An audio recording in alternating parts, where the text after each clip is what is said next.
Europe Matin, Maxime Switek. Il est 8h15. Maxime, ce matin, vous recevez un homme qui a passé 3 ans et 21 jours à l'Élysée, dans l'ombre de François Hollande. Et il vient de fonder une agence de communication baptisée 2017. Bonjour Gaspard Ganzer. Bonjour. Merci d'être avec nous en direct ce matin sur Europe 1, à quelques jours de la fin de 2017. Nous avons voulu vous inviter, notamment pour faire une sorte de bilan de cette année politique tumultueuse, voir ce que vous en retenez, vous qui en avez été à la fois l'acteur et l'observateur. Pour commencer, je voudrais qu'on s'arrête sur une image toute fraîche. Elle date d'hier soir. Emmanuel Macron, sous la neige, à Bagnères de Bigorre, qui commente la dernière polémique en date sur un éventuel durcissement du contrôle des chômeurs. Un commentaire à la volée sur LCI à la sortie d'une boulangerie. C'est moi ou ça ressemble à du François Hollande? Alors c'est vrai que Emmanuel Macron avait beaucoup dit qu'il ne répondrait plus à la volée aux questions des journalistes, et il le fait. Bon, en l'occurrence, même si l'image peut surprendre, parce que c'est vrai qu'il n'y a pas, on va dire, une grande congruence, comme on dit, entre l'image et le fond. Je pense qu'il a eu raison de réagir parce qu'il y avait un début de polémique sur cette question du contrôle des chômeurs, et c'était pas inutile de préciser les choses. Emmanuel Macron qui avait entamé son quinquennat dans le silence, aucune interview pendant des semaines. Je me souviens qu'à l'époque, vous disiez ça ne peut pas tenir, il va parler, et même sans doute beaucoup. Aujourd'hui, il enchaîne les interviews. Un président ne devrait pas rester silencieux. Oui, je pense. Je crois qu'au début, il a voulu imprimer un style différent, fait avec un peu plus de rareté. Et puis, très vite, il a compris qu'il fallait corriger cela, parce que si on n'explique pas ce qu'on fait, personne ne peut vous comprendre.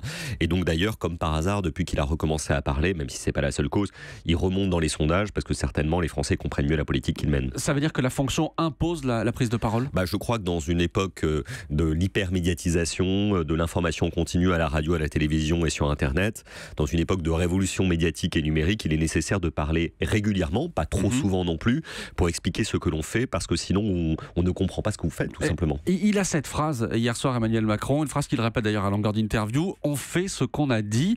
Est-ce que ça, c'est une différence marquante avec le quinquennat Hollande ? Il le répète souvent, parce que je pense qu'il considère que c'est un marqueur de son début de quinquennat, et c'est vrai que pour l'instant il fait effectivement ce qu'il a dit.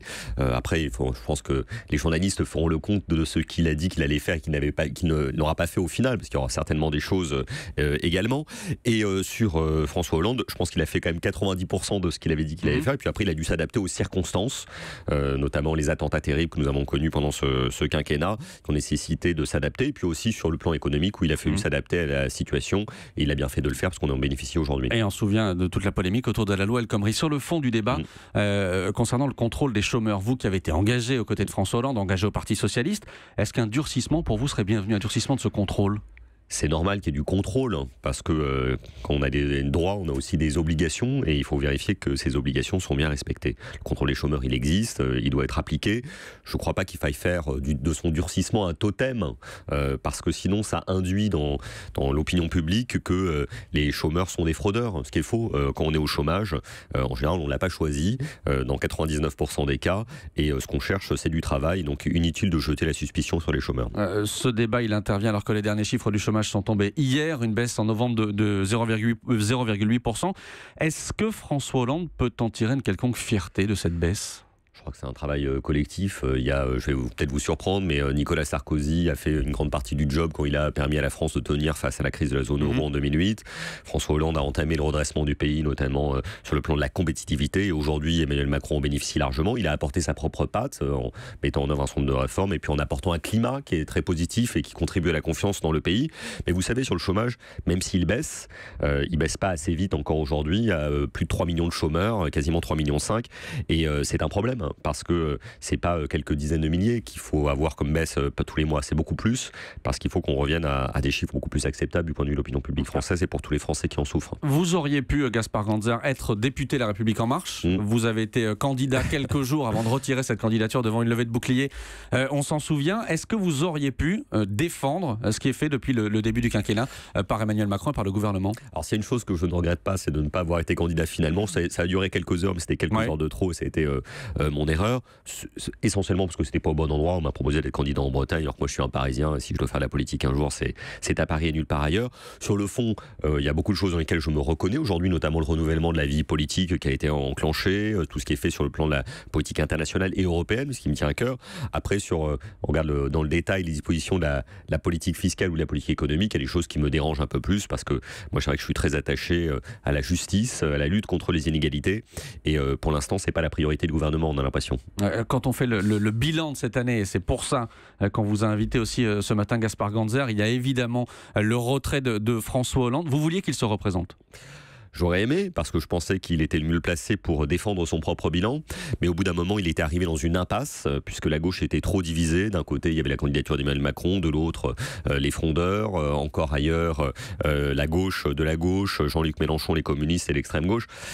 Il y avait plus de place pour créer une candidature de rassemblement à gauche. C'est regrettable, regrettable pour le pays, regrettable pour la gauche, qui n'est pas bien en point aujourd'hui. Mais au final, je pense qu'on peut quand même se réjouir que cette situation, ce retrait, une décision quand même courageuse, a permis à Emmanuel Macron de l'emporter et d'éviter que la droite la plus dure ou l'extrême droite l'emporte. Donc avec le recul, vous considérez qu'il a bien fait ? Je pense qu'il a pris la bonne décision à ce moment-là. Je l'ai regretté sur le moment parce que j'aurais aimé qu'il puisse être candidat, mais les conditions n'étaient plus réunies, donc il a pris la décision qui s'imposait, et ce faisant, en ne s'accrochant pas à cette candidature, en n'étant pas dans un réflexe pavlovien de la candidature, il a permis à un progressiste de l'emporter, et ça c'est formidable. Il ne s'est pas accroché à cette candidature, mais il s'accroche encore à la politique. On voit qu'il a du mal à quitter la scène, on l'entend, on le voit beaucoup. Est-ce qu'on le voit trop ? Je crois que François Hollande, il n'a jamais dit qu'il a arrêté la vie politique. Il a dit qu'il ne serait plus candidat à des élections. En revanche, il veut participer au débat.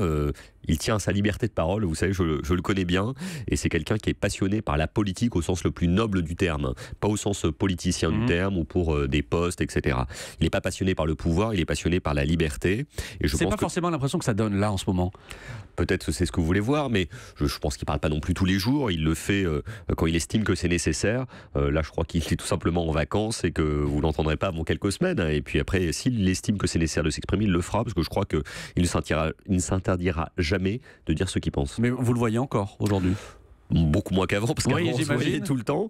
Mais on reste en contact, on s'est au téléphone. Sans moi, maintenant, vous savez, j'ai créé une entreprise, donc j'ai moins le temps pour faire de la politique ou m'y intéresser, mais je conserve beaucoup, en tout cas, d'affection et même d'admiration pour lui. J'ai lu en préparant cette interview un entretien que vous aviez donné au Figaro, dans lequel vous pointiez du doigt l'incapacité des politiques français à assumer leurs échecs. C'est ça qui mine notre vie politique, notamment ? Il y a beaucoup de choses qui minent notre vie politique, mais notamment cela. Je crois qu'on souffre d'une classe politique qui, parfois, n'arrive pas à reconnaître ses erreurs. Elle sait bien de reconnaître ce qu'on réussit, mais aussi de reconnaître ce que l'on rate. Dans une époque dans laquelle tout change extrêmement rapidement, il faut savoir reconnaître quand on s'est trompé et corriger vite. Je pense que c'est une bonne leçon, d'ailleurs, du secteur privé, entrepreneurial, des startups, comme on dit, dans lesquels on teste, on innove, et puis on corrige quand ça ne marche pas. Mais alors, quel a été votre plus grand échec à l'Élysée ? Oulala, vous avez du temps, j'espère. Puisque j'en ai eu beaucoup, j'ai commis beaucoup d'erreurs et il faudrait beaucoup de temps pour toutes les expliquer. Non, moi, je me reproche toujours de ne pas avoir fait preuve d'assez d'audace, parce qu'on était en train de vivre une révolution numérique, médiatique, et je pense qu'on aurait dû aller encore davantage sur les réseaux sociaux. Je pense que c'était essentiel. Je pense que on en a beaucoup parlé, mais sur l'explication de ce qui avait été fait dans le quinquennat, les livres auxquels le président a participé, que ce soit avec David Lhomme, mais aussi Antonin André, Karim Rissouli et bien d'autres, je pense qu'on aurait dû assumer davantage sa volonté d'être transparent, d'être plus clair vis-à-vis des Français sur ce qu'il avait fait, les bonnes décisions et les mauvaises. Vous savez, dans ces livres dont on a beaucoup parlé, justement, vous parliez de reconnaissance des erreurs, il reconnaît beaucoup d'erreurs et de choses qu'il aurait pu faire autrement. Malheureusement, ça n'a pas été vu comme ça, parce que peut-être que les Français, ou en tout cas peut-être les médias français plus exactement, ne sont pas encore habitués assez à ce qu'on discute ses propres choix. Deux cas distincts pour continuer à parler de cette année 2017 et pour continuer à parler d'échecs. François Fillon, éliminé au premier tour de la présidentielle, qui se retire de la vie politique. Benoît Hamon, 6%, qui continue le combat. Est-ce que l'échec doit être forcément synonyme de retraite ? Ah, pas nécessairement, je crois. C'est le cas dans d'autres pays. Oui, peut-être. C'est vrai qu'en France, quand même, globalement, les hommes politiques ont du mal à tirer leur révérence. Bon, vous savez, j'ai travaillé longtemps pour Bertrand Delanoë à la mairie de Paris, qui, lui, a su, en 2014, tirer sa révérence. Il l'avait annoncé et il l'a fait. S'il avait été candidat en 2014, à l'évidence, il aurait été réélu.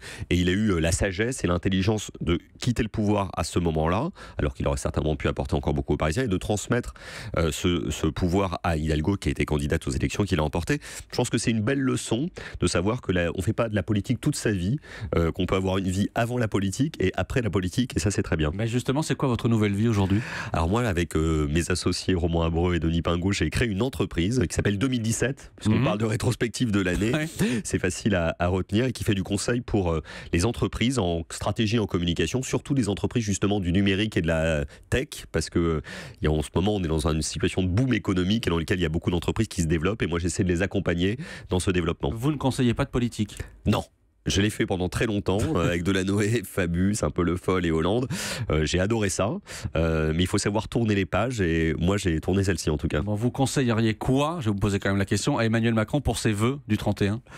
De faire le plus simple possible. Je pense que sur la forme, le 31 décembre, il faut être vraiment dans la tradition républicaine, la simplicité de l'expression, et ce qui compte c'est le fond de ce qu'il a à dire aux Français, parce que moi je crois en la communication mais simplement quand elle est au service du fond, et je crois qu'il doit remettre en perspective tout ce qu'il a fait, parce que les Français n'ont pas forcément suivi au jour le jour toutes les étapes de sa politique, et puis fixer un cap pour l'année qui vient et les années qui viennent jusqu'à la fin de son quinquennat. On attend de la clarté, de la simplicité, de la pédagogie. Vous reviendrez en politique de plein pied?